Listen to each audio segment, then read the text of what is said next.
Hello बच्चों, आज हम पढ़ेंगे पृथ्वी की गतियों के बारे में। इससे पहले वीडियो में हमने पृथ्वी पर अक्षांश रेखाएं और देशांतर रेखाओं के बारे में अध्ययन किया था। तो चलो आज हम पढ़ते हैं पृथ्वी की गतियाँ।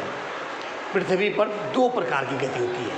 पहली होती है घूर्णन गति, जिसे परिभ्रमण और दैनिक गति कहते हैं, और दूसरी है परिक्रमण या वार्षिक गति। तो पहला आता है घूर्णन गति। घूर्णन गति या दैनिक गति, जब ये पृथ्वी जब अपने अक्ष पर एक चक्कर पूरा करती है, एक चक्कर पूरा करती है, जैसे एक ग्लोब है पृथ्वी का प्रतिरूप, अगर ये अपने अक्ष पर एक चक्कर पूरा करता है तो इसे कहते हैं घूर्णन गति या दैनिक गति। और ये एक गति करता है एक दिन में, एक दिन यानी 24 घंटे में, ठीक है। और जैसे मैंने भी कहा, घूर्णन गति, दैनिक गति एक दिन में जो अपने अक्ष पर एक चक्कर लगाता है 24 घंटे में, अर्थात पृथ्वी का अपने अक्ष के सापेक्ष पश्चिम से पूर्व दिशा की पृथ्वी का घूर्णन कहलाता है। एक चक्कर क्या कहलाता है? घूर्णन। इसे परिभ्रमण गति भी कहते हैं, ठीक है। और पृथ्वी पश्चिम से पूर्व लगभग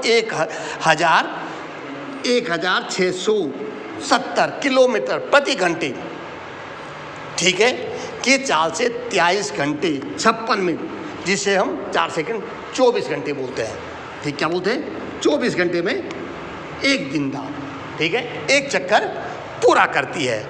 और पूरे वर्ष विषुवत रेखा पर दिन और रातें समान होती है, क्योंकि विषुवत रेखा का सूर्य के सापेक्ष कोणीय झुकाव सदैव शून्य होता है। विषुवत रेखा पर दिन और रात बराबर होती है। तो ये मैंने आपको कहा घूर्णन गति, जिसे दैनिक गति कहते हैं, उसकी एक दिन की जो गति होती है। इसमें आता है घूर्णन गति या दैनिक गति का प्रभाव क्या है। जो ये गति होती है इससे क्या प्रभाव पड़ता है? एक तो इससे क्या होता है, दिन और रात, ठीक है।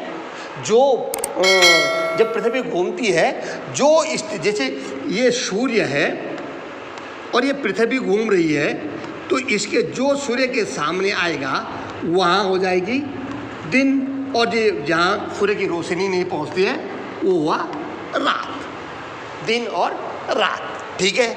दूसरा, हवाओं और धाराओं की दिशा भी बदलती है। कौन? घूर्णन गति। घूर्णन गति के प्रभाव से कोरियालिस बल की उत्पत्ति होती है, ठीक है, जिसमें क्या होता है, उत्तरी गोलार्ध में पवनें दाईं ओर और दक्षिणी गोलार्ध में पवनें बाईं ओर मुड़ जाती है। अगला, इसमें जो ज्वारीय तरंगों की दिशा है, ठीक है, सीमित तौर पर पृथ्वी की घूर्णन गति से प्रभावित होती है। कौन? ज्वारीय तरंग, ठीक है। अब ये पृथ्वी की दैनिक गति, अब ये जैसे ये दिखाई दे रहा है आपको, ये सूर्य है, क्या है? सूर्य। ये पृथ्वी है, ठीक है, ये अपने स्थान पर घूम रही है। लेकिन दूसरी गति मैंने आपको कहा क्या? वार्षिक गति, परिक्रमण गति। उसमें क्या होता है, जैसे ये सूर्य है, अगर ये अपने स्थान पर चक्कर लगाता तो एक दिन में तो परिभ्रमण है। लेकिन ऐसे घूमते जब वो इसका पूरा एक चक्कर लगाता है तो उसे कहते हैं परिक्रमण या वार्षिक गति।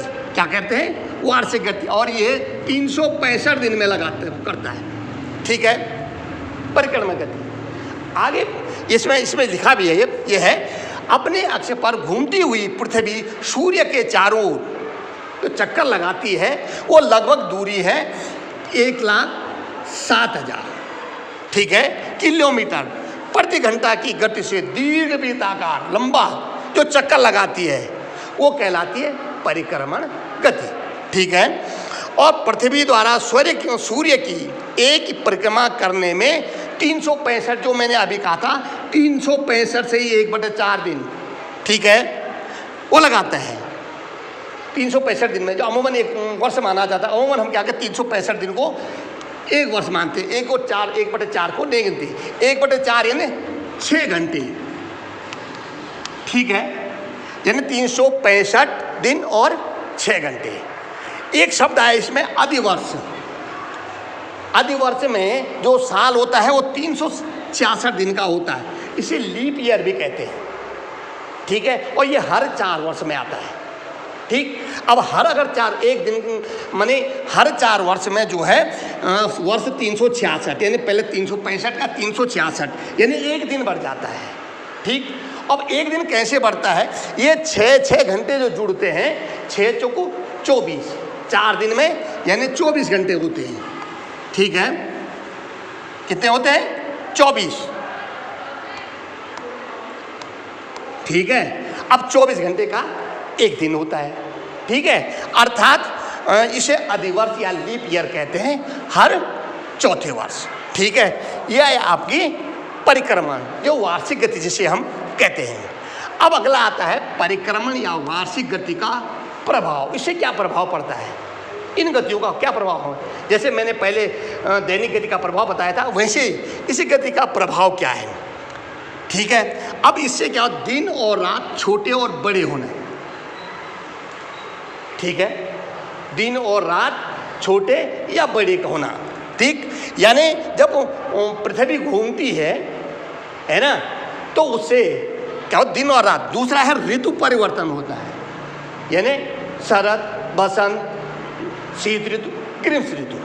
ठीक है, और कर्क रेखा और मकर रेखा का निर्धारण, उत्तरी गोलार्ध में कर्क रेखा और दक्षिणी गोलार्ध में मकर रेखा। ठीक है, सूर्य की किरणों का सीधा और तिरछा पड़ना। ठीक, सूर्य की किरणों का तिरछा और तिरछा और सीधा चमकना। और एक आता है इसमें विषव, उपसौर, अपसौर की स्थिति का होना। और ध्रुवों पर 6 माह का दिन और 6 माह का रात को होना है। ये सब किसके कारण होता है? परिक्रमण गति के कारण या वार्षिक गति के कारण। ठीक, अगला था ये है ऋतु परिवर्तन।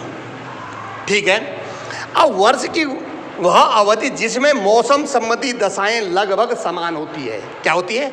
एक समान होती है, उसे कहते हैं ऋतु। ठीक है, और ऋतु परिवर्तन का मूल आधार होता है ताप, यानी गर्मी। और पृथ्वी को ताप सूर्य से प्राप्त होता है, ये तो सभी जानते हैं, सूर्य से हमें गर्मी प्राप्त है, उष्मा प्राप्त होती है। ठीक है, अब जब सूर्य की परिक्रमा और अपने अक्ष पर जो पृथ्वी है 23.5 डिग्री झुकी हुई है। ठीक, अब झुकी होने के कारण पृथ्वी को मिलने वाली जो ताप की मात्रा है वह बदलती रहती है। ठीक है, वो एक समान नहीं होती है। और इस पृथ्वी, इसको ऋतु परिवर्तन, इससे जो होता है वो ऋतु परिवर्तन होता है, क्योंकि पृथ्वी पर सब जगह ताप एक समान नहीं पड़ता है। ठीक है, तो इससे क्या होता है? ऋतु परिवर्तन होता है। अब इसमें जैसे ये चित्र दिखाई दे रहा है आपको, ये चित्र है, ये बीच में सूर्य है। ठीक है, अब जब वार्षिक गति के कारण पृथ्वी घूमती है, ये ईश्वर दीर्घ वृत्ताकार घूमती है, तो 2 दिन ऐसे आते हैं जिसमें सूर्य, जो पृथ्वी है वो सूर्य से नज़दीक होती है, और 2 दिन ऐसे आते हैं जब अधिकतम दूरी होती है, ये और ये सूर्य से अधिकतम दूर। अब जैसे जब नज़दीक होती है, जैसे यहाँ पर है, ये है 21 मार्च। ठीक है, 21 मार्च को जो सूर्य, पृथ्वी है सूर्य से नज़दीक होती है। ठीक है, उस समय जब इसमें सीधी पड़ता है तो उत्तरी, जो ये उत्तरी ध्रुव है और ये है दक्षिणी ध्रुव। ठीक है, अब उत्तरी ध्रुव में उसमें बसंत ऋतु होती है और नीचे शरद ऋतु होती है। ठीक है, उसी प्रकार से ये 23 सितंबर, ये यहाँ भी जो सूर्य से नज़दीक है पृथ्वी, इस दिन उत्तरी ध्रुव में शरद ऋतु और दक्षिणी ध्रुव में वसंत ऋतु। तो और इनको कहते हैं विषव। इसको क्या कहते हैं? विषव। अब दूसरा मैंने कहा कि 2 तिथियां ऐसी आती हैं जो सूर्य से सबसे दूर होती है। ठीक है, ये यहाँ से यहाँ, ये दक्षिणी आयंत में है 22 दिसंबर को। ठीक है, अधिकतम दूरी, ठीक है, उस समय ये सूर्य की किरण इससे पड़ती है, उसमें उत्तरी गोलार्ध में शीत ऋतु और दक्षिणी गोलार्ध में क्या होती है, ग्रीष्म ऋतु। उसी प्रकार से 21 जून को, ठीक है, सूर्य की जो किरणें हैं वो उत्तरी गोलार्ध में ग्रीष्म ऋतु और दक्षिणी गोलार्ध में शीत ऋतु होती है, ठीक है। अब ये जैसे ये 21 जून को सूर्य उत्तरी गोलार्ध और दक्षिणी गोलार्ध आप देखा, और ये 22 दिसंबर को सूर्य दक्षिणी गोलार्ध, ठीक। ये ऊपर यहाँ लिखा है 23 सितंबर को उत्तरी गोलार्ध में शरद ऋतु होती है, जबकि दक्षिणी गोलार्ध में वसंत ऋतु। 21 मार्च की स्थिति के इसके विपरीत होती है, जबकि उत्तरी गोलार्ध में वसंत ऋतु और दक्षिणी गोलार्ध में शरद ऋतु, ये जो मैंने आपको बताया, ठीक। फिर इसमें लिखा है 21 मार्च और 23 सितंबर को सूर्य की किरणें विषुवत वृत्त पर सीधी पड़ती है, ठीक है, और इस अवस्था में कोई भी ध्रुव सूर्य की ओर नहीं झुका होता है, इसलिए पूरी पृथ्वी पर दिन और रात बराबर होते हैं और इसे कहते हैं विषव, ठीक है। इस प्रकार से आपको अब ये चित्र दिखाई दे रहा है आपको, यहाँ पर है अपसौर और उपसौर, ये है सूर्य, ये है पृथ्वी, ठीक, और ये फिर पृथ्वी, अर्थात जब पृथ्वी सूर्य से नज़दीक होती है तो उसे कहते हैं उपसौर, और जब सूर्य से दूर होती है पृथ्वी उसे कहते हैं अपसौर कहते हैं। ये था अपसौर और उपसौर।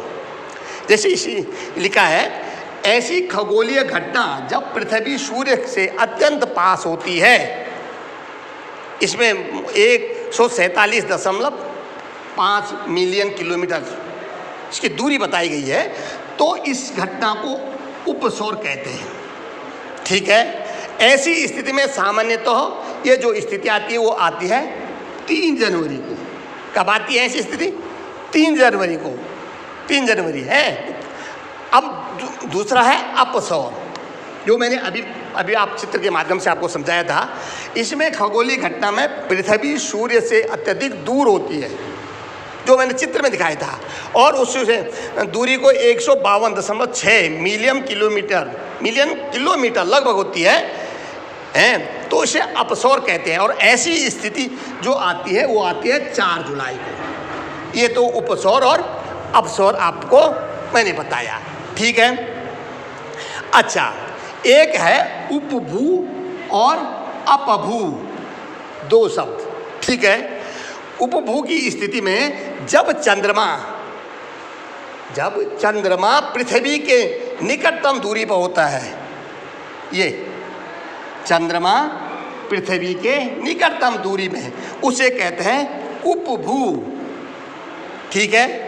और जब चंद्रमा पृथ्वी से अधिक दूरी होता है, ये पृथ्वी है, ये चंद्रमा है, अधिक दूरी है, उसे कहते हैं अपभू, ठीक। अगला आता है सूर्य ग्रहण एवं चंद्र ग्रहण, ठीक है। सूर्य ग्रहण और चंद्र ग्रहण, ये आपको सूर्य दिखाई दे रहा है, ये बीच में चंद्रमा है और ये है पृथ्वी। जब सूर्य और पृथ्वी के बीच में चंद्रमा आ जाता है और ये चंद्रमा की छाया पृथ्वी के इस भाग में पड़ती है, तो यहाँ क्या होता है? सूर्य ग्रहण, ठीक है।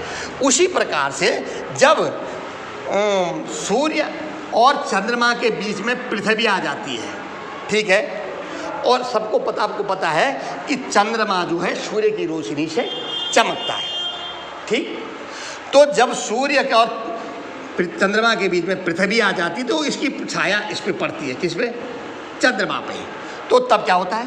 चंद्र ग्रहण, ठीक है। आज की वीडियो में इतना ही, धन्यवाद। अगर वीडियो अच्छी लगे तो लाइक करना।